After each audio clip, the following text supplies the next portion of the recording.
찬양하리 찬양하리 죽임 당한 어린 양 주께 영광 돌리어라 우리 죄를 씻어주셨네. 우리 두 손도가 되었습니다. 성부 하나님께 영광 성자 예수께 영광 성령님께 크신 영광 돌려보낼지어다. 찬양하리 찬양하리 죽임 당한 어린 양 주께 영광 돌리어라 우리 죄를 씻어주셨네. 아멘. 여호와 하나님을 찬양합니다. 예수님 성령님을 찬양합니다. 예수의 보혈로 우리의 원죄와 자범죄가 다 씻겼으며 그리고 악한 영과 사단 마귀들 다 떠나갔습니다. 문제가 해결되었고 질병이 치유받았고 마음의 소원들은 다 이루어졌습니다. 지난 한 주간 하나님께서 함께 하신 것 감사드리며 오늘도 하나님께서 은혜와 축복을 넘치게 내려 주옵시고 한 주간 살아가는데 하나님께서 우리에게 힘을 주시고 믿음을 더하시고 성령으로 충만케 해 주실 줄로 믿습니다. 감사합니다. 오늘도 원근각 오시는 성도들 축복하시고 유튜브로 예배 전서를 감찰해 주시고 예배를 위해서 모든 수고를 아끼지 않고 애쓴 모든 성도들 다 축복해 주옵소서. 감사합니다. 예수님의 이름으로 기도드립니다. 아멘. 할렐루야. 우리 옆 사람 인사하겠습니다. 하나님이 축복하셨습니다. 하나님이 축복하셨습니다. 하나님이 축복하셨습니다. 아멘. 이 시간에 히브리서 12장 15절에 있는 말씀을 바탕으로 해서 혼의 질병들 이와 같은 제목으로 하나님의 말씀을 전하도록 하겠습니다. 혼이란 무엇일까요? 혼은 넋이고 정신인 것입니다. 육체 속에 깃들어 있으면서 지정이 정신 활동을 하는 것이 바로 혼인 것입니다. 지적인 능력을 가지고 사고하고 판단하는 일을 합니다. 그리고 정적인 능력을 가지고 어떤 때는 기뻐하기도 하고 어떤 때는 슬퍼하기도 하는 것입니다. 또한 이제 의적인 능력을 가지고 인간이 주체가 되어서 자유의지를 가지고 내가 영을 쫓아갈 것인가 내가 육을 쫓아갈 것인가 하는 것을 결정하는 일을 하고 있는 것입니다.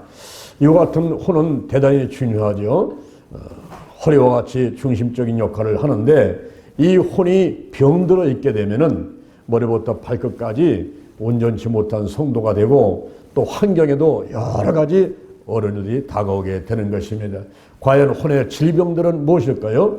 오늘 몇 가지 말씀을 나누면서 은혜를 받고자 합니다. 첫째, 혼의 기능 상실입니다. 혼의 기능은 무엇일까요? 혼의 기능은 영으로부터 지시를 받고 지정의를 활용해서 육과 환경을 다스리는 역할을 하는 것입니다. 마치 주인의 지시를 받고 일을 하는 하인과 같은 것입니다. 그런데 하나님을 믿지 않는 사람들, 불신자들은 영이 죽어 있습니다. 주인이 없는 것과 같은 것입니다. 그러니 지시받을 데가 없으니까 이 혼이 자기 스스로 판단을 해야 돼요. 지정의를 통해서 판단을 하고 이성과 상식을 통해서 판단을 하고 일을 해야만 되는 것입니다. 그러다 보니까 한계가 오지요. 우리 사람은 눈으로 보는 게 한계 있어서 안경을 쓰기도 하고 그리고 멀리 가는 거는 걸어서 가기가 한계 있으니까 버스를 타고 혹은 기차를 타고 혹은 비행기를 타고 가기도 하지 않습니까? 이렇게 한계 있는 인간이 지정의를 활용해서 어떤 일을 한다든가 이성과 상식과 과학과 의학을 동원해서 어떤 일을 하고자 할 때 분명히 한계가 있다 하는 것입니다. 그러므로 하나님을 믿지 않는 사람들이 어찌하든지 도움받아보자 산천초목 가가지고 나무와 그리고 바위 앞에 절을 하고 그리고 해와 달과 별 앞에 가서 절을 하고 또 돌로 부초를 만들어 놓고 그 앞에 가서 절을 하면서 이렇게 인간의 한계를 뛰어넘어서 어떤 일을 이뤄보자 노력을 하는 것입니다. 그러나 피조물들이 우리한테 복을 주지를 못하기 때문에 그것은 바로 헛된 수고에 그치고 마는 것입니다. 그런데 문제는 하나님을 믿는 사람들이 문제가 되는 것입니다. 하나님을 믿는 사람들이 영이 살아났습니다. 그러면 이제 하나님의 영과 인간의 영이 교제하면서 하나님의 뜻을 알고 그 영의 지시를 받고 혼이 육을 환경을 다스리며 살아가야 온전한 성도, 건강한 성도가 되는 것입니다. 그런데 이렇게 예수를 믿고 교회에 나오지만은 영이 있는지도 모르고 혹은 또 영이 한쪽 구석에 자리 잡고 서로 인정하지 않고 그 영을 무시해버리고 마니까 마치 하나님을 믿는다 하더라도 예수를 믿지 않는 사람과 같이 그런 상태가 되어버리고 마는 것입니다. 그래서 많은 어려운 일들이 다가오게 되는 거예요. 이제 영이 혼을 그리고 혼이 육을 또 환경을 다스리면서 살아가야 우리 하나님께 은혜를 받고 축복받으면서 총통해 살아가는데 그렇지 못하다 보니까 많은 문제가 다가오게 됩니다. 저는 신학교를 다니면서 직장 선교일을 했는데 월요일부터 토요일까지는 서울에 있는 크고 작은 회사들을 돌보면서 제가 하나님 일을 했어요. 그리고 주일날은 저 경기도 김포에 있는 베데스다 요양원에 가서 봉사를 했습니다. 그곳에는 장애인들이 많이 모여있는 곳이었습니다. 한 200명에서 300명 정도의 장애인들이 모여있는 곳에 가서 제가 이제 하루 종일 봉사를 하는데 기도도 하고 찬양도 하고 예배도 드리고 그들을 신앙으로 돌본 일을 했습니다. 거기는 주로 다운 증후군 아이들이 많이 있었어요. 다운 증후군, 머리가 동그랗고 눈이 땡그란 아이들, 이런 장애인들이 있었고, 그리고 성장이 멈춘 아이들, 또 이 사지가 뒤틀려 있고 이것이 제대로 움직이지 못하는 그런 장애인들이 있었습니다. 그래서 이들이 찬양할 때는 박수를 치려면 우리는 이렇게 박수를 치지 않습니까? 얼마나 자연스럽고 좋습니까? 그런데 사지가 뒤틀려 있으니까 찬양을 하는데 박수를 치고 싶지만은 이게 손이 닿지 않는 거예요. 그러니까 이렇게 하면서 치고 말을 할 때에 정확한 발음을 하고 정결하게 하는 셈이 이렇게 하면 얼마나 좋겠습니까? 그런데 이게 발음이 안 나오는 거예요. 그러다 보니까 마치 짐승도 소리치듯이 괴성을 질러냅니다. 그러니 와 소리치면서 팔다리는 비틀려가지고 그 찬양하는 모습을 여러분 한번 생각해 보세요. 제가 처음에 그곳에 갔을 적에 속으로 그런 생각이 들더라고요. 와 여기 병신들 많네. 세상 말로 말하면은 우리 장애인들을 병신 그러니까 여기 병신들 많네. 그리고 막 우스워가지고 웃음을 참을 수가 없어요. 이 찬양하는 모습이 그렇게 막 웃은 생각이 막 들더라고요. 근데 제가 한 번 가고 두 번 가고 세 번 가면서 거기서 깨달았어요. 아, 이들은 병신이 아니구나. 병신은 다른 곳에 있구나. 이들은 병신이 아니구나. 이것을 크게 깨닫는 일이 한 번 있었어요. 거기 사지가 없는 청년이 있었습니다. 두 팔이 없어요. 두 다리가 없어요. 이 청년이 나이가 한 30살 정도 됐는데 바둑을 잘 둡니다. 저도 바둑을 좋아하기 때문에 그 청년과 바둑을 이제 자주 뒀는데 그 청년은 이 팔이 없고 다리가 없으니까 어떻게 바둑을 두겠어요? 눈으로 쳐다보고 전사님 거기 놓으세요. 거기. 그러면 그 청년이 놀아는 곳에 바둑 놓고 또 내가 놓고 싶은데 놓고 그래 무슨 바둑을 두는 거예요. 근데 바둑을 둘 때마다 내가 집니다. 나도 꽤 바둑을 잘 두는 사람인데 이 청년한테 계속 지고 있는 거예요. 그래서 우리 청년은 어떻게 바둑을 잘 둡니까? 그랬더니 전사님 저는 바둑만 잘 두는 게 아니고 기도도 잘합니다. 그래요. 그래요? 언제 기도합니까? 새벽 기도하지요. 그래서 제가 깜짝 놀랐어요. 이 청년이 있는 곳은 3층입니다. 그래서 예배실은 지하에 있어요. 근데 물어봤어요. 아니 예배실은 지하에 있는데 이 3층에서 지하를 어떻게 갑니까? 양 팔과 양 다리가 없는 사람이 어떻게 갑니까? 그랬더니 굴러서 갑니다. 그러더라고요. 야, 제가 그 말에 충격이 왔어요. 그 장애인들 있는 그 시설은 이렇게 나선형으로 돼 있어가지고 계단식이 아니고 이렇게 나선으로 돼 있어가지고 그 위에서 굴르면은 밑에 내려가는 거예요. 이렇게 굴러가지고. 이 청년이 새벽기도 가기 위해서 양손과 양팔이 없는 사람이 굴러서 가는 그 모습을 한번 좀 생각 한번 해보세요. 우리가 지금 팔다리가 멀쩡해도 새벽에도 올라려면 어떤 사람이 이 새끼를 만들어가지고 이 고생을 시키나 막 작정기도 할 때는 그런 말들도 하지 않습니까? 그런데 이 청년은 굴러서 간다는 거예요. 그래서 물어봤어요. 그러면 예배 드리고 나서는 어떻게 합니까? 다른 사람이 안고 올라온다는 거예요. 야, 거기서 제가 충격받았습니다. 이 사람들은 병신이 아니구나. 하나님께서 창세기 2장 7절에 여호와 하나님이 흙으로 사람을 지으시고 그 코에 생기를 불어넣으시니 생명이 되었다 그랬습니다. 인간은 영과 혼과 육으로 만든 존재거든요. 이 청년을 보니까요, 비록 양팔과 양다리는 없어도 영이 있습니다. 혼이 있습니다. 육이 있습니다. 비록 그 육신이 장애인이지만 그 육신은 분명히 있잖아요. 그러니 영혼 육을 다 갖추고 있으니 그는 장애인이 아니죠. 병신이 아니죠. 그런데 진짜 장애인, 진짜 병신들이 있어요. 우리 세상에 보면 하나님 믿지 않는 사람들 막 벤츠 타고 다니고 막 그랜저 타고 다니고 그리고 30평짜리 50평짜리 그런 아파트와 빌라와 주택에 사는 사람을 가만히 보니까 하나님을 믿지 않네요. 그러니까 그가 혼은 있어요. 육은 있어요. 근데 한 가지가 없어요. 바로 영이 없습니다. 영이 하나님과 정보를 교환하고 교제하는 기회인데 영이 없어요. 이 사람을 보니까 영혼 육 가운데 한 가지가 없으니 그 사람이야말로 병신이 아니고 뭐겠습니까, 여러분? 우리가 혼의 이 역할은, 혼의 기능은 영으로부터 지시를 받아야 되는 거예요. 영으로부터 지시를 받고 그리고 지정의를 활용해서 육과 환경을 다스리는 그 기능을 혼이 해야만 되는 것입니다. 그런데 예수를 믿지 않는 사람은 혼의 기능이 상실되어 있지요.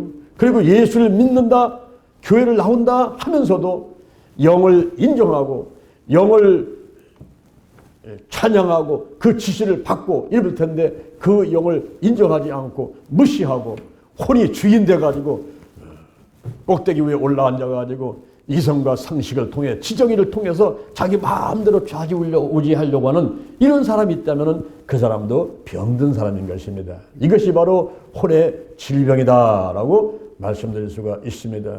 그 다음에 둘째로는 쓴뿌리라는 게 있습니다. 쓴뿌리 두 가지가 있는데 먼저 신명기 29장 18절 19절에 보니까 쓴뿌리 나옵니다. 쓴뿌리. 이것이 독초와 쑥의 뿌리를 말하는 거예요. 이것은 내 마음을 빼앗는 우상들인 것입니다. 하나님보다 더 사랑하는 아내, 남편, 부모, 자녀, 자동차, 아파트, 그리고 강아지, 고양이 이런 것이 있다고 한다면 그것이 바로 우상이고 그것이 바로 쓴뿌리고 독초와 쑥의 뿌리가 되는 것입니다. 하나님보다 더 사랑하는 것들, 이것만은 안 된다고 아끼고 이것만은 뺏기지 않으려고 가장 아끼는 것, 가장 아끼는 것, 그것이 바로 내 마음을 빼앗는 우상들인 것입니다. 골로새서 3장 5절, 골로새서 3장 5절에 보니까 탐심이 우상 숭배니라. 디모데전서 6장 10절, 디모데전서 6장 10절에 보니까 돈을 사랑함이 일만하게 뿌리가 되나니 그것을 사모하는 사람들이 미혹을 받아 믿음에서 떠나 근심으로써 자기를 찔렀도다 그랬습니다. 하나님보다 돈이 최고야 하고 돈만 쫓아가는 그런 사람들이 결국은 믿음에서 떠나서 근심하는 일이 생긴다라고 말하고 있습니다. 시편 115편 4절, 시편 115편 4절 이하를 보니까 저희의 우상은 은과 금이요 저희의 수곡물이라.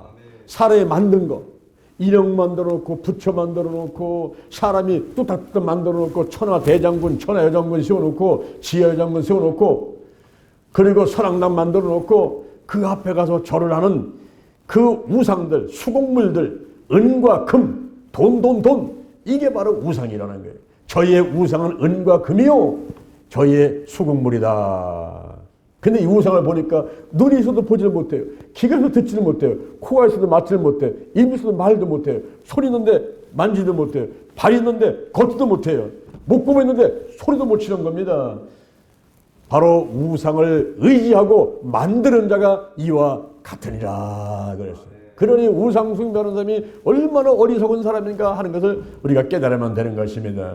이 어리석음으로 그치는 것이 아니라 출애굽기 20장 4절, 출애굽기 20장 4절 이하를 보니까 우상을 숭배하지 마라. 위로 하늘에 있는 것이나 아래로 땅에 있는 것이나 땅 아래 물속에 있는 것에 아무 형상이든지 만들지 마라. 섬기지 마라. 절하지 말라. 나 여호와는 질투하는 하나님인즉 나를 미워하는 자는 죄를 갚되 아비로부터 아들까지 3대 4대에 이르게 하리라. 여러분 3대가 4대가 몇 년일까요? 1대를 50년 본다면 150년에서 200년을 보는 거예요. 지금으로부터 여러분들이 우리 아버지, 우리 어머니, 할아버지, 할머니, 고조 할머니, 할아버지까지 올라가면 이 시선으로 올라가가지고 분리가 국교요, 유교가 지배하는 이런 사회에서 살아온 우리들이 이 출애굽기 20장 4절 이하의 말씀에서 자유를 수가 없어요. 그래서 많은 어려움들을 당하면서 우리가 살아오고 있는 것입니다.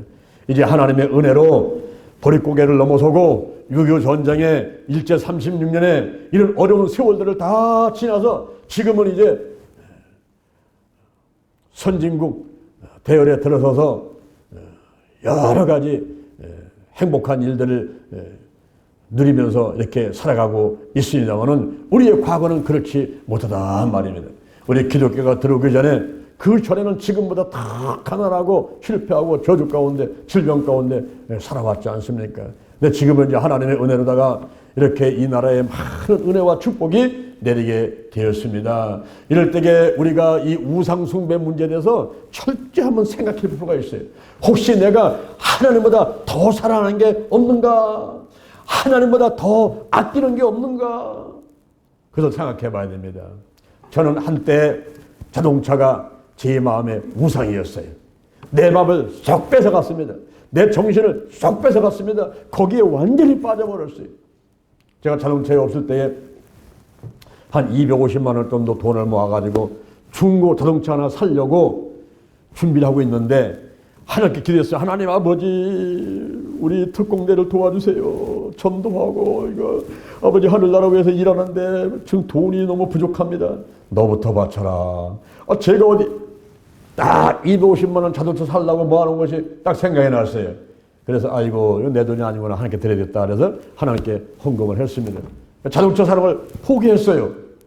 근데 어느 날 여자 집사님이 오셔가지고 이런 얘기 저런 얘기 상담하는 가운데 아이 전사님은 지금 자동차가 없으세요? 예, 자동차 살려고 돈 준비해놨다가 하나님께 기도하는 가운데 너부터 바쳐라 하더니 하나님께 헌금하고 말았습니다. 했더니 아유 전사님 그 제가 자동차 사드리겠습니다. 근데 그 집사님은 남편이 건설업을 했는데 그 건설회사가 건축회사가 부도나버리고서는 망해버리는 상황이거든요. 근데 그걸 잘하고 있는데 전사님 저희가 자동차 사드리겠습니다. 아니 회사 어려운데 돈이 어디서 납니까? 아유 부자는 망해도 삼자는 먹고 있다는데 자동차 사들 돈은 있습니다. 그래요, 감사합니다. 그래서 그분이 250만 원을 준다 해서 중고 자동차를 살라고 여기저기 알아보니까 옆에 있는 여자 전사님이 아이고 전사님 왜 그 중고 자동차 살라랍니까? 250만 원은 새 차 뽑을 수가 있습니다. 그러는 거예요. 그래서 어떻게 새 차를 뽑습니까? 했더니 250만 원 보증금 내고 나머지는 월급을 내면 된다는 거예요. 그런 방법이 있습니까? 그래서 자동차 회사 직원을 불러가지고 상담해 보니까 250만 원 보증금 받고서 한 달에 20만 원씩 할부를 내면 된다는 거예요. 그래서 20만 원 낼 돈이 또 없어가지고 아유 나 그거 못하겠다 하고 포기하고 있는데 오늘 또 그 집사님 오셨어요. 전사님 자동차 알아보셨습니까? 내가 250만 원 빨리 드릴 테니까 빨리 사세요. 그래서 중고차 알아보려고 했더니 또 옆에 있는 전사가요 뭐 새 차 사라고 그래서 알아보니까 보증금 250에다가 한 달에 20만 원씩 내야 돼요. 전사님 걱정하지 마세요. 그 20만 원 제가 내드릴게요. 그 대신에 우리 딸 둘이서 미국에 유학을 가야 되는데 반드시 우리 딸들에서 기도 좀 해주시기 바랍니다. 그래요. 뭐 기도는 제가 해줄 수 있으니까 그렇게 하겠습니다. 그래서 그분이 자동차를 사주신 거예요. 제가 평상시에 기도한 대로 현대 자동차 GLSI 엑셀 그 자동차를 제가 이제 얻게 됐습니다. 그 자동차가 나왔는데 얼마나 아름다운지 햇빛에 다 비치는데 은색깔이 반짝반짝 비치는데 정말 눈에 넣어도 아프지 않을 만큼 아름다운 겁니다. 그 자동차를 생전 처음 타고서 이제 출퇴근을 하는데 얼마나 마음이 기쁜지 몰라요. 이제 우리 집 근처에는 주차장이 없어가지고 국립묘지 주차장에다 그 차를 세워놓고서 있는데 거기에 앉아가지고 아침 저녁으로 자동차를 닦고 대고 거기서 돌아가가지고 이제 있으면 얼마나 마음이 편한지 몰라요. 그래서 신방도 안 가고 자동차에 완전히 빠져있는 그런 상태가 되어버렸어요. 너무너무 좋고 거기면 기쁨이 넘치고.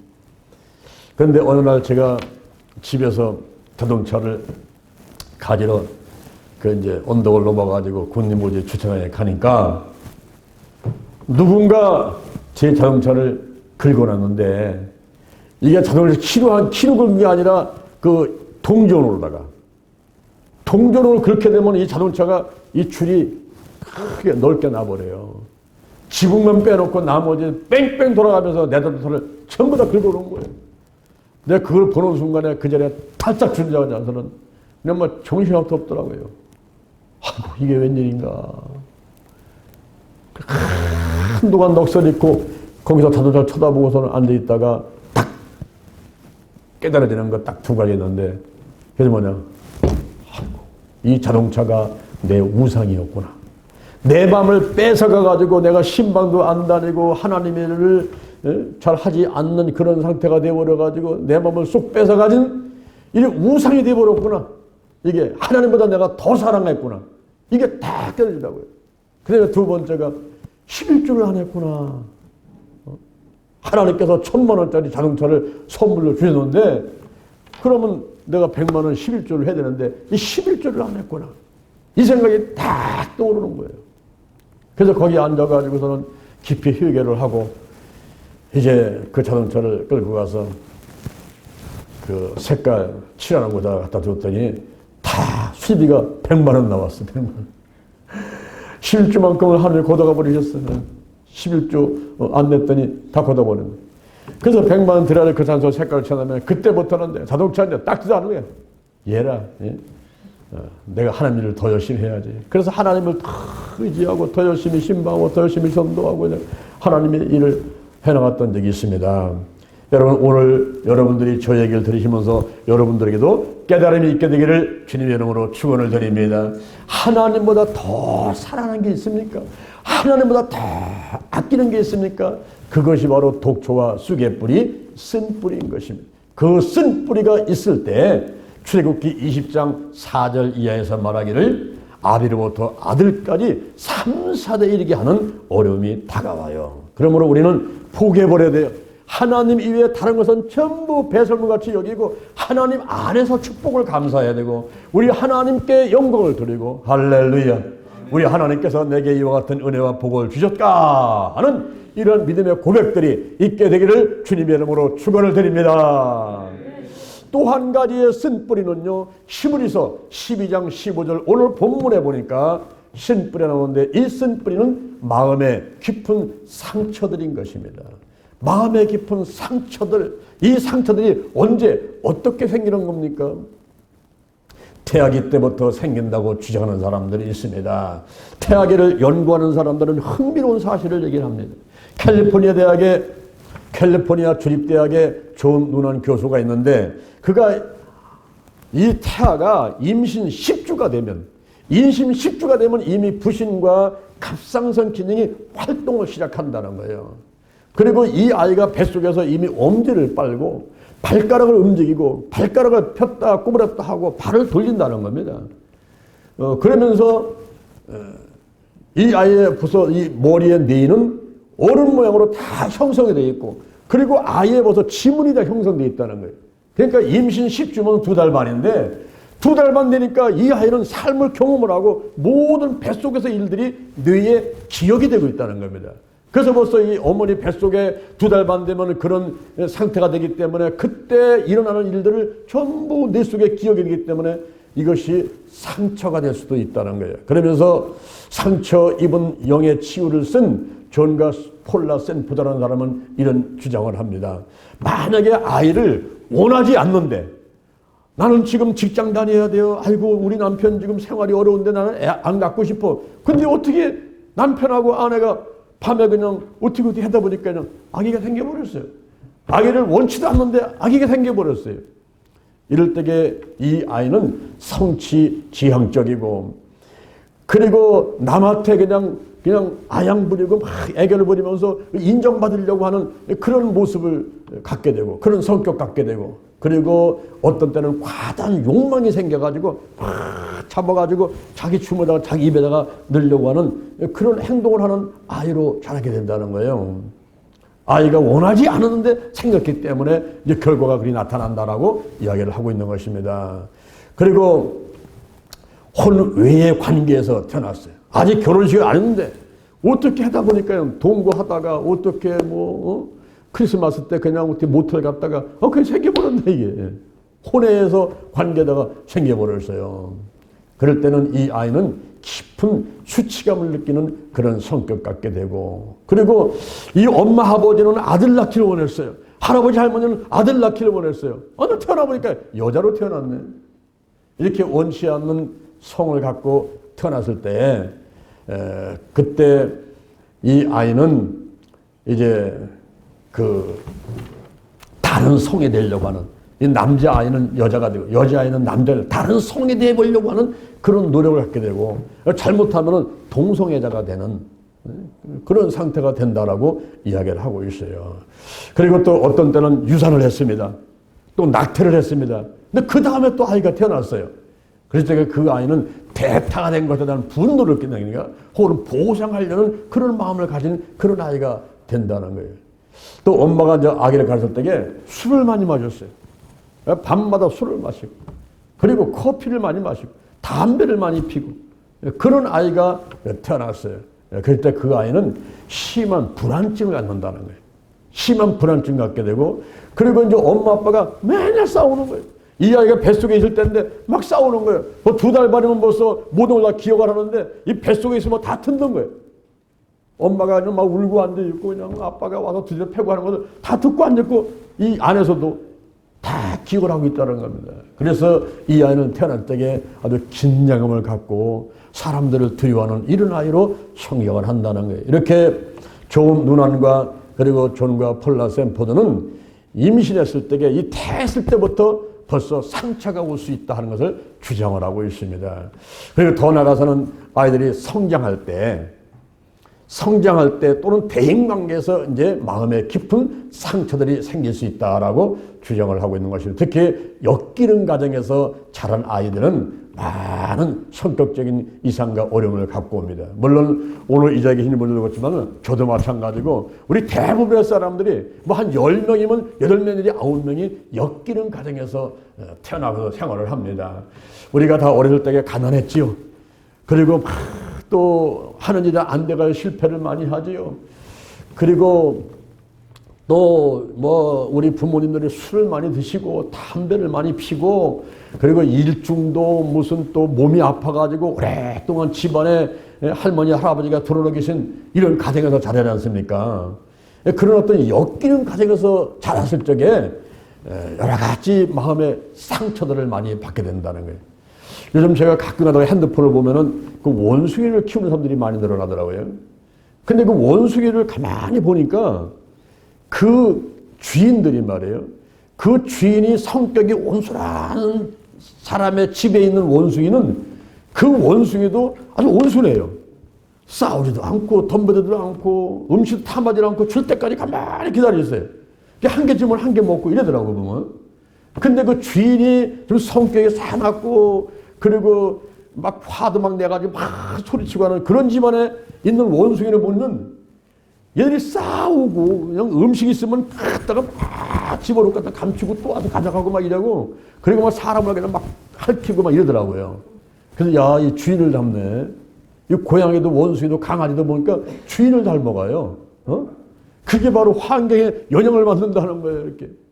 그러니 엮이는 가정 가운데서 부모가 맨날 싸우고 술 먹고 담배 피고 그냥 나가서 노름하고 이런 집에서 자란 사람들은요 그 영향을 받는 거예요. 그러다 보니까 나도 모르게 마음에 깊은 상처가 생겨버렸어요. 저도 어렸을 적에 자라는데 우리 집이 이제 가난했어요. 우리 아버지 그 형제가 9남매, 또 우리 아버지한테 태어난 5남매. 이래 보니까 한 14명이 고만고만한 애들이 집안에 있으니까 고아원 같은 거예요. 거기에 대가족자들은 할머니, 할아버지 계시지, 아버지, 엄마 있지. 얼마나 이게 힘듭니까?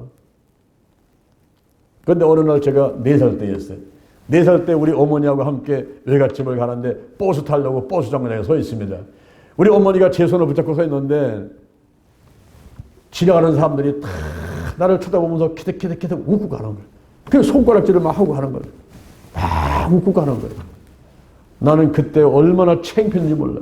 여러분 4살 때 기억력이 없을 것 같지만 나는 그 순간을 생생하게 기억하고 지금도 제가 그 시골에 가가지고 버스 정류장 지금도 있어 거기 보니까.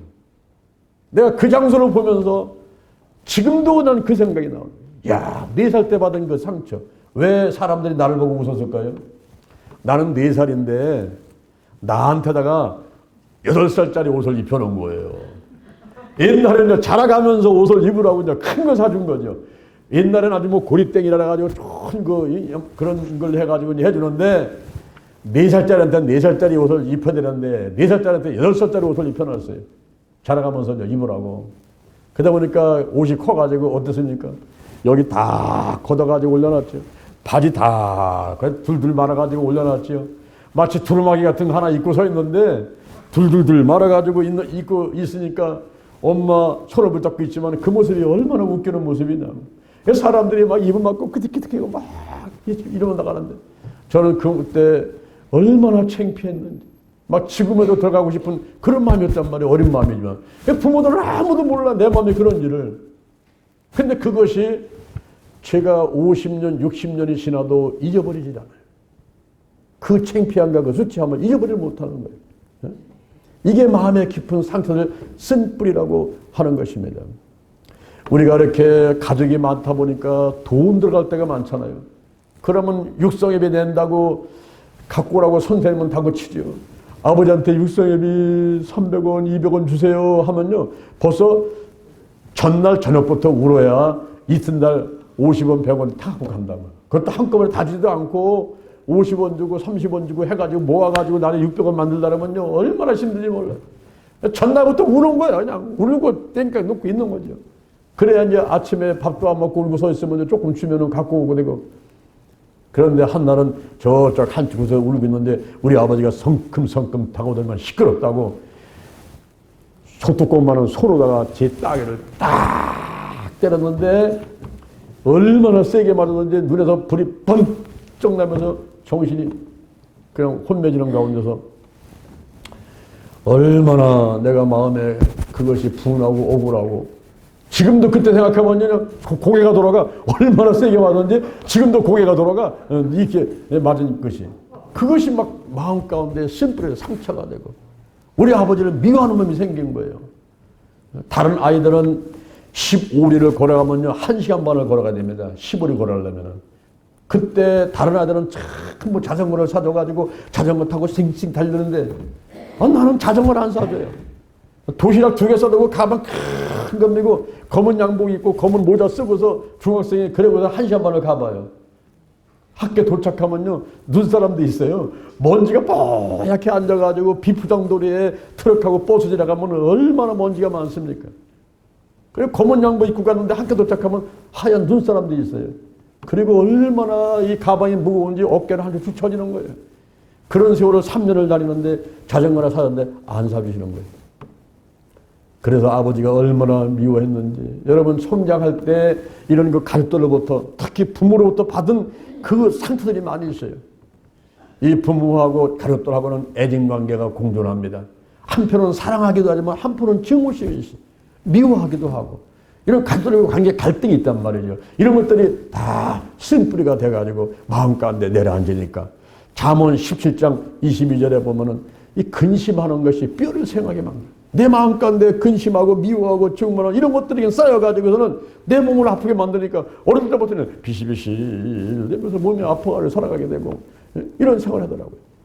우리가 성장 과정 가운데서 대인관계에서 또 와가지고 직장생활하며 사업하면서 교회 와가지고 또 친구전에 노인정 가가지고 사람들과 서로 부딪히면서 거기서 요만한 말 한마 때문에 요만한 사건 하나 때문에 그때 마음에 깊은 상처들을 받을 수가 있습니다. 그것이 바로 쓴뿌리라는 거예요.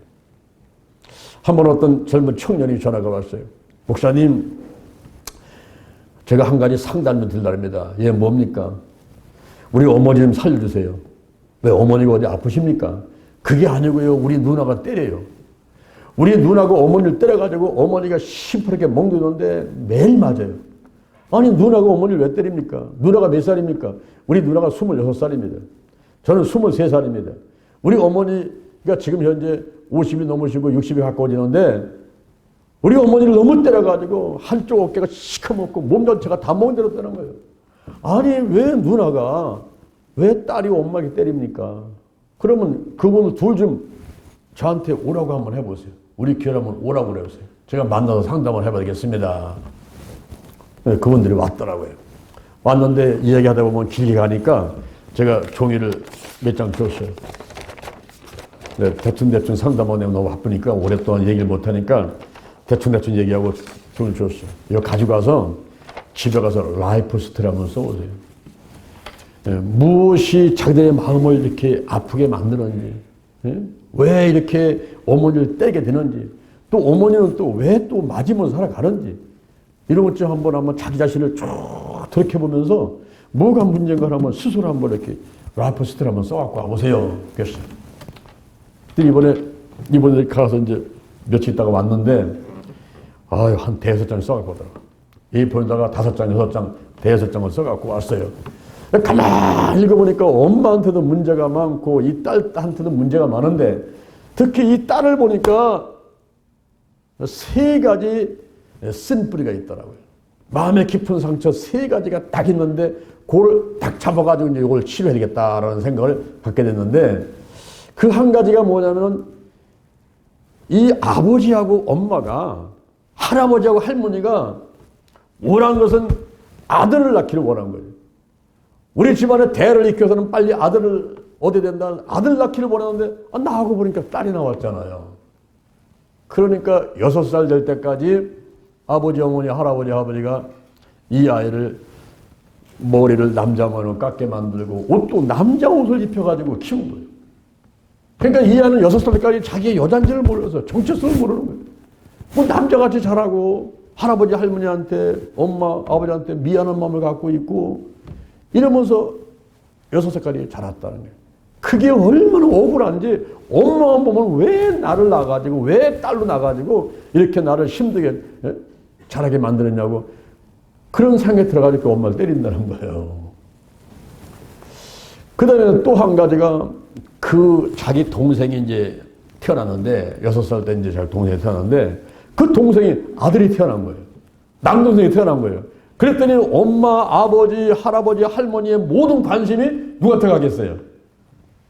자기한테부터 옮겨가가지고 남동생한테 가가지고 그 아이만 이뻐하고 사랑하는 그런 게 너무나 미웠는데 그런데 그 남동생한테는 여기다가 은팔찌를 찾았어요. 은팔찌를 차가지고 주소를 적고 전화번호 적어가지고 혹시 집 잃어버리면은 찾아오게 하라고서 이제 표시해 준 거 은팔찌를 해줬는데 자기는 그게 그렇게 갖고 싶다는 거예요. 자기는 동팔찌도 아니고 아무 팔찌도 없는데 그 동생이 차고 있는 게 너무너무 좋아가지고 그걸 차고 싶다고 그런 마음이 있었는데 그걸 안 해주셨으니까 엄마께 미운 거예요. 엄마 때려. 왜 나를 은팔찌 안 줬냐고 막 때리는 거예요. 그 다음에 또 하나가 초등학교 때인데 학교를 끝나고 집에를 돌아오는데 갑자기 골목에서 동네 오빠가 튀어나와가지고 끌어안고서 성추행을 하려고 하는 그때 그런 흉터를 타는데 그게 그냥 너무 깜짝 놀라갖고서요. 왜 그냥 엄마는 나를 여자로 낳게 만들어갖고서 이런 성추행을 하게 만들려고 엄마가 미워서 엄마를 때린다는 거예요. 여기. 이 자매한테는 크게 보면은 그 3가지의 쓴뿌리가 있더라고요. 제가 이분들한테 다 상담을 듣고 라이프 스토리 읽어보면서 기도를 하면서 치유를 하는데 한 번은 그 자매를 놓고 제가 간절히 간구할 때 하나님께서 환상 한 가지를 보여주셨어요. 근데 그게 말씀을 주시고 환상을 보여주시고 하면서 그 자매를 치유하는데, 먼저 그 자매가 아버지하고 엄마하고 할아버지 할머니는 아들을 낳기를 원했는데 딸로 태어났단 말이야. 딸로. 그러면 딸로 태어난 게 누구 잘못이냐? 아버지 잘못이냐? 엄마 잘못이냐? 할아버지냐? 할머니냐? 그 네가 잘못한 거냐? 누구 잘못이냐? 그게 아니란 말이야. 이 사람이 이 땅에 태어나고 살고 죽는 것은 전부 하나님의 주관 아래 있기 때문에 우리가 불평하거나 원망하거나 누구를 탓할 것이 아닌데, 내가 기도하는 가운데 하나님께서 말씀을 다 주시는데 그 말씀이 시편 139편 16절 말씀을 주셨어요. 시편 139편 16절 말씀을 보니까 네 형질이 이루어지기 전에 주의 눈이 보셨으며 너의 정한 날이 하나도 되기 전에 주의 책에 딱 기록되었다는 거예요. 그러니까 그 자매가 태어난 것은 남자나 여자로 태어났냐 이게 중요한 게 아니라 하나님께서 이미 형질이 이루어지기 전에, 난자와 정자가 붙기 전에 이미 다 지켜보시고 하나님의 섭리 가운데 하나님의 뜻대로 태어났으니 오히려 감사해야지 원망과 불평할 게 아니다. 너는 하나님께서 특별하게 여자로 할 일이 있기 때문에 태어나게 하신 거야. 근데 그러면서 그 말씀을 주고, 그 다음에 이 은팔찌를 찬 것을 그렇게 부러워했는데 제가 기도 가운데 환상을 다 보는데 하나님께서 이 자매한테 금팔찌를 채워주고서 보여주더라고요. 그래서 사람은, 어머니는, 이 아버지는 너한테 은팔찌, 동팔찌도 해주지 않았지만 우리 하나님께서는 너를 사랑하셔서 금팔찌를 해주셨다고 내가 전달해줬어요. 그리고 이제 초등학교 때에 골목에서 오빠가 튀어나와가지고 끌어안고 성추행할 때, 그때 어떤 할아버지가 나와가지고 하고 기침소리를 하니까 이 동네 오빠가 도망갔다는 거예요. 근데 제가 기도하는 가운데 그 할아버지가 바로 천사다. 너를 도와주기 위해서 하나님께서 천사를 보냈느니라. 그러므로 너를 항상 하나님이 함께 하시고 도와주니까 앞으로 남은 생애도 아무 걱정하지 마. 우리 하나님께 너를 도와주고 너를 인도해 주실 거야. 할렐루야. 이렇게 이제 두세 가지를 환상을 보고 말씀드린 것을 딱 전달했더니 이 자매가요, 얼굴이 확하게 바뀌는 거예요. 그때부터 교회를 열심히 나오는데 우리 강대상에 꽃꽂이는 그 자매가 다 하는 거예요. 자기 돈 들여가지고 와가지고 꽃꽂이 해놓고 열심히 신앙생활하고. 여러분, 쓴뿌리가 치유되니까, 할렐루야, 쓴뿌리가 치유되니까 행복한 생활을 할 수가 있게 되는 거예요. 우리가 쓴뿌리를 치유가 될 줄로 믿습니다. 자, 오늘 여러분들한테는 어떤 쓴뿌리가 있습니까? 가만히 돌이켜보니까 아이고 목사님 너무나 많아요. 너무 많지. 너무 많은데 그 중에서 가장 큰 것부터 잡아야 돼. 가장 큰 거를 잡아가지고 하나를 해결하면은 그 다음에 작은 것들을 쭉 생각하면서 해결을 빨리빨리 해나갈 수가 있는데, 우리가 집중의 원리 큰 것부터 잡아가지고 해결하는 여러분들을 주님의 이름으로 축원을 드립니다. 그 문제를 놓고 하나님께 기도하다 보면요, 하나님께서 보여주시고 알려주시고 깨닫게 하시면서 더 이상 그 마음의 깊은 상처를 통해서 괴로워하지 않도록 하나님께서 축복해 주십니다. 저도 아버지가 자전거 안 사주신 거, 그리고 딱이 때린 거, 그리고 맞지 않는 옷을 입혀가지고 멍청하게 있던 것들, 이걸 놓고 근데 기도할 때에 우리 하나님께서 다 치유해 주시고, 어른이 나를 끌어안고 도닥도닥 하는 환상을 보셨는데 그 어른이 예수님이구나. 아, 나를 사랑하시고 주의 종으로 쓰시려고 이렇게 다 극복하게 하시고 이렇게 사랑해 주셨구나. 이 사실을 딱 깨닫고 나니까 우리 아버지가 불쌍하고 이해가 되고, 그리고 그 이후에 모든 것이 다 소중하게 되고, 아, 내가 부모로서 내 아들을, 내 자녀들을, 그리고 주변 사람들을 사랑으로 잘 대해줘야 되겠다, 이런 생각들을 하게 되었습니다. 할렐루야. 그 다음에 세 번째로는 나쁜 습관들과 부정적인 감정들이 있어요. 술, 담배, 마약, 도박, 부정특기, 아동폭력, 성폭력, 가정폭력, 게으름, 과소비, TV, 휴대폰, 핸드폰에 너무 푹 빠져 있는 거, 가출하고 옳고 못하는 운전 등등, 이 나쁜 습관들인데 하나씩 끊어내면 됩니다. 그래야 내가 건강하고 행복하게 되는 거예요. 하나님이 주신 생명은 100살인데 이 나쁜 습관들이 있으면 60에 죽고 70에 죽어요. 그런데 나쁜 습관을 끊어버리니까 우리 하나님께서 주신 자를 행복하게 건강하게 살 수가 있게 되는 것입니다. 또한 부정적인 감정들이 있습니다. 근심, 걱정, 염려, 불안, 초조, 두려움, 열등, 의식, 미움식이 싫고, 이런 부정적인 감정들이 있어요. 특히 근심하고 염려하는 거.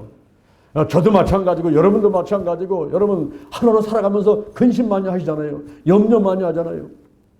기우라는 말이 있습니다. 기우. 이 기우라는 말이 뭐냐 하면은 저 중국에 기나라는 나라가 있어요. 중국의 기나라. 거기에 한 사람이 살고 있는데 이 사람이 24시간 그냥 근심하고 걱정하는 거예요. 염려하고. 그럼 무슨 걱정이냐 하면은 하늘이 무너질까 봐. 하늘이 무너지면 내가 죽는데 우리 가족이 죽는데 하늘이 무너질까 봐 근심 걱정해서 밥을 못 먹고 잠을 못 자요. 이런 쓸데없는 걱정을 하는 거예요. 그래서 그 사람한테 여보시오. 하늘이 무너지면 끝나는 거지. 당신 죽고 우리 다 죽는 거지. 근데 그걸 뭐 이렇게 쓸데없는 걱정을 하고 있느냐. 쓸데없는 걱정을 기우라고 하는 거예요. 어떤 셈은 노파심이 있습니다. 노파심. 노파심이 뭘까요? 늙은 할머니의 그 마음을 말하는, 늙은 할머니의 마음. 늙은 할머니의 마음은 어떨까요? 세상 살아온 경험이 있어. 70년, 80년 살아오면서 아이고 이렇게 해보니까 망했어. 아이고 저렇게 해보니까 안 됐어. 이런 경험들이 많으니까 막 조바심이 나는 거예요. 조바심이. 그래서 아들, 딸, 며느리가 있으면은 아이고 너 그렇게 하면 안 된다. 저렇게 하면 안 된다. 그냥 거기까지 그렇게 걱정 안 해도 되는데 도를 넘어가지고 그냥 이것저것 참견하며 잔소리하면서 근심하고 걱정하고 염려하는 게 있어요. 이게 노파심이라는 거예요. 노파심. 아더 랭크라는 사람이 있는데 미국에 이 사람이 24시간뿐만 아니라 월, 화, 수, 목, 금, 토, 주일까지 매주일 360일 하루도 마음이 편한 날이 없어. 계속 걱정, 근심, 염려 이렇게 많이 생기는 거예요. 그러니 살 수가 있어야지. 이 360으로 걱정, 근심을 하니까 살 수가 없어요. 그래서 이 사람이 결심을 내렸어. 야, 안 되겠다. 내가 일주일 가운데 수요일 날 하루만 근심하고 나머지는 근심하지 말자. 그래서 수요일 날 근심함, 수요 근심함을 만들어 놓고 모든 근심거리 거기다 집어넣어서 다 주일날, 월요일날, 토요일날 다 집어넣고 나머지는 근심하지 말자. 수요일 날만 근심하자. 한꺼번에 근심하자. 그리고 이제 일주일 가운데서 6일은 편안하게 살고 수요일 날은 근심하는 날이야. 그래서 근심을 열어보니까 아이고 근심 걱정할 일이 많이 담겨있네. 꺼내가지고 근심을 내가 근심하려니까 없어졌네 벌써. 시간이 약이라고 근심거리도 시간이 가면 없어져 버리고 내가 해결하지 않은 것도 그냥 저절로 없어지고 해결돼 버리고 이런 것들이 너무 많더라는 거예요. 아, 내가 괜히 이것 때문에 걱정했구나. 그래서 365일 가운데서 그냥 며칠만 좀 근심하고 걱정하고 나머지는 행복하게 살아갔다는 이런 얘기가 있습니다. 여러분 미국에서 제2차 세계대전 때 나갔던 군사들이 20만 명이 죽었다는 거예요. 그런데 그 군대에 내보내고서 부모, 형제들이 걱정하는데 전쟁터 나가 죽은 사람은 20만 명인데 그 가족들이 불안해하고 두려워하고 근심하고 걱정하다가 죽은 사람이 200만 명이라는 거예요. 10배나 더 많이 죽어버렸어요. 10배나. 그래서 우리가 나쁜 습관들과 이 부정적인 감정들은 이게 혼의 질병들이니까 이 질병들을 치유받으라 하는 것입니다. 할렐루야. 네 번째 정신질환들이 있습니다. 심기증이 있습니다. 얼굴이 부시시하고 세수도 안 한 것 같기도 하고 옷매수도 거칠고 그리고 잠도 못 자고 소화발전이 있고 늘 끄끄 트림하고 머리가 아프고 이런 사람들 마음이 약해가지고 오는 그런 병들이에요. 병원에 가서 조사해보면 아무 이상 없어요. CT 촬영, MRI 촬영 아무 이상 없어요. 그런데 이상하게 어지럽고 머리가 아프고 잠도 안 오고 하는 심기증이 있습니다. 그 다음에 일반 불안증이 있습니다. 거의 매일 불안해가지고 그런 상태가 6개월을 계속 지속될 때 일반 불안증이라고 하는 것이 안절부절을 못해요. 피로가 와서 그거를 자기가 덮어버리니까 일어날 수가 없어요. 이런 일반 불안증이 있습니다. 그리고 공포증이 있습니다. 극도의 불안증입니다. 공포심, 질을 보니까 놀래버려. 넓은 곳에 보니까 물을 보니까 놀래버려. 비행기를 못 타. 이러면서 공포증에 시달리는 사람들이 있어요. 더 나가서 공황장애가 있습니다. 공황장애증. 극도의 공포증인 것입니다. 공황장애가 있어요. 예? 그래서 막 식은땀이 줄줄 흘러내고 가슴이 막 버버버버버 뛰고 자기 마음을 다스리지 못하는 공황장애증이 있습니다. 우울증이 있습니다. 극도의 슬픔이 최고조에 달하였어요. 방에 콕 쳐박고 안 나와요. 입을 뒤집어 쓰고 안 나와요. 밥도 안 먹어요. 말도 안 해요. 사람도 안 쳐다봐요. 이 우울증에 걸린 사람들이 있습니다. 더 우울증이 심해지면 자살을 하게 되죠. 그리고 조증이 오는 사람, 조증. 이 조증은 또 우울증하고 또 반대예요. 조증은 과대망상증이요. 말수가 많아요. 씀씀이가 해퍼요. 성적이 음란해요. 그리고 뭐 과대망상이 있어가지고 뭐 무모한 계획을 세우고 막 한다라고 뭐 청와대 빽 있다고 하고 뛰어다니는 사람이 있어요. 흥분하면서. 조증 환자가 있습니다. 신경증 환자가 있습니다. 1777년에 스코틀랜드의 한 의사가 노이리드라고 말한 것인데 그게 신경증인데 이 신경증은 우울할 때 오는 우울신경증, 불안할 때 오는 불안신경증, 그리고 강박신경증이 있어요. 요즘에 가스라이팅이라고 이렇게 말을 하는데 이 강박신경증, 자기 안 하려고 하는데 어떻게든 그렇게 하고 있어요. 약장수 앞에 가서 물건 안 샀다고 결심먹혔는데 나중에 물건 사버렸네.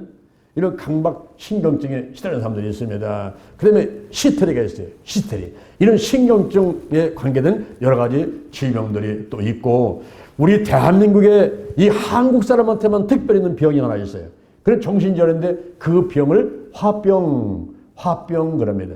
1996년에 미국 정신과학의학회에서 화병이라 가지고 HWABUIUNG라는 영어로다가 화병이라서 이건 한국 사람한테만 있는 병이다 이렇게 명명을 했습니다.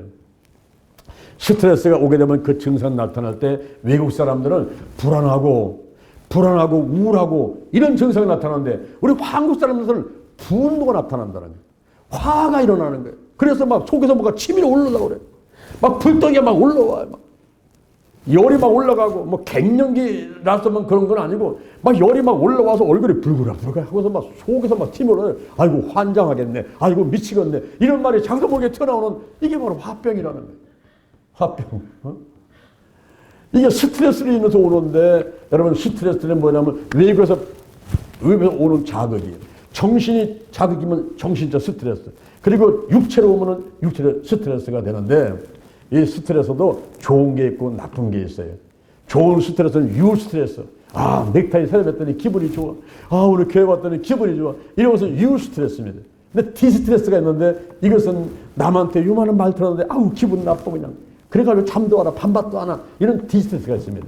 우리가 유 스트레스는 많이 받고 디 스트레스는 내 몸에서 떨쳐보내야만이 건강한 사람이 되는 것입니다. 할렐루야. 정신분열증이 있어요. 정신분열증, 조현병이라 그러죠. 정신분열증. 정신분열증이 와가지고 망상이 오게 되고, 그리고 뭐 누가 와서 조청한다, 뭐 외계인이 나타났다, 그 이상한 성격이 나타나고, 이래버리면요, 침수로 사람이 바뀌어버려요. 사람이 치매 걸리거나, 그리고 정신분열증이 오게 되면요, 이게 침수로 바뀌어버려요.